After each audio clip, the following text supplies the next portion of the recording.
People who often cut people off or have few friends. Are they the problem or the others? When someone consistently cuts people off or has a very small circle, the truth usually lies somewhere on a spectrum. There isn't one universal explanation. Both can be true.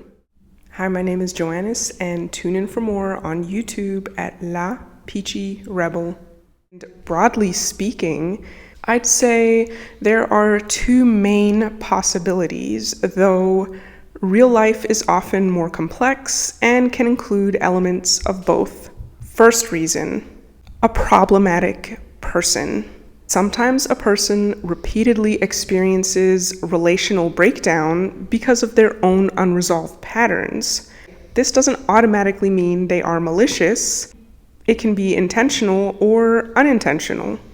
It can mean they have unaddressed mental health struggles, unresolved trauma, or harmful coping mechanisms that impact their relationships. If someone has recurring conflict across many unrelated relationships, it's worth reflecting on questions like, do the same patterns keep repeating? Do different people offer similar feedback? Is accountability difficult? Do conflicts tend to escalate instead of resolve? A person who consistently struggles with things like self-awareness, emotional regulation, accountability, taking responsibility rather than projecting blame, may find themselves repeatedly burning bridges. In these cases, cutting people off can function as avoidance of discomfort, an inability to tolerate disagreement, fear of being wrong, defensive self-protection. Unaddressed trauma or mental health can absolutely contribute to this. They explain behavior, but they do not excuse harm.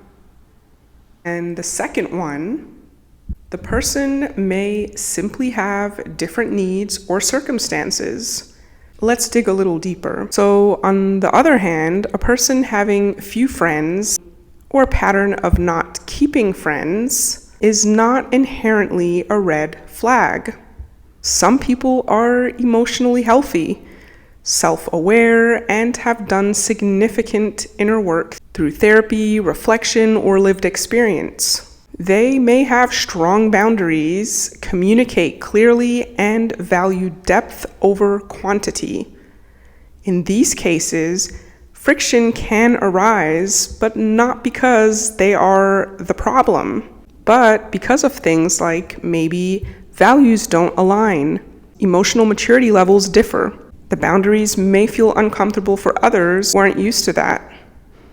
Other legitimate reasons why someone may have a small circle include a strong focus on career or creative work, introversion, and preference for fewer but deeper connections, social anxiety or other social challenges, burnout, or being in survival mode, trust issues after betrayal, neurodivergence, such as things like autism or ADHD.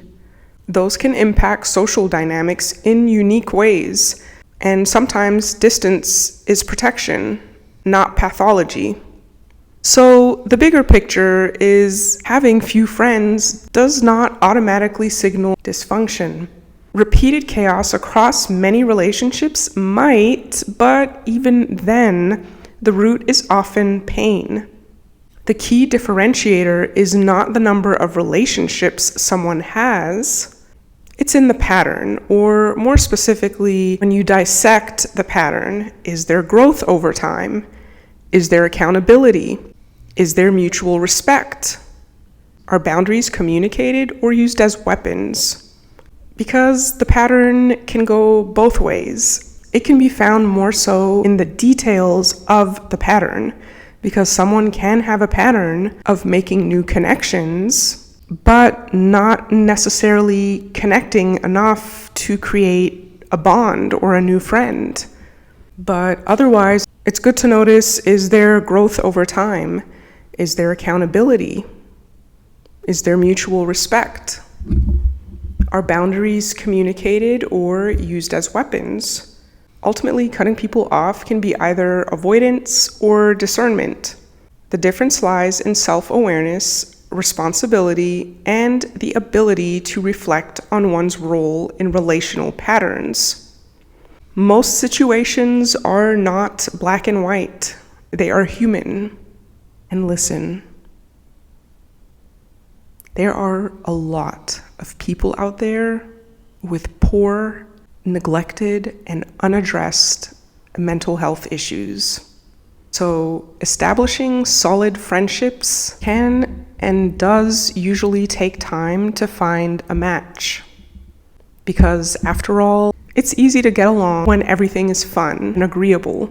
But the real test of a bond or a friendship that's worth having long-term is if they can handle honesty and disagreements, conflict, being told no, criticism. These are the things that will determine whether a relationship can carry on in a healthy way.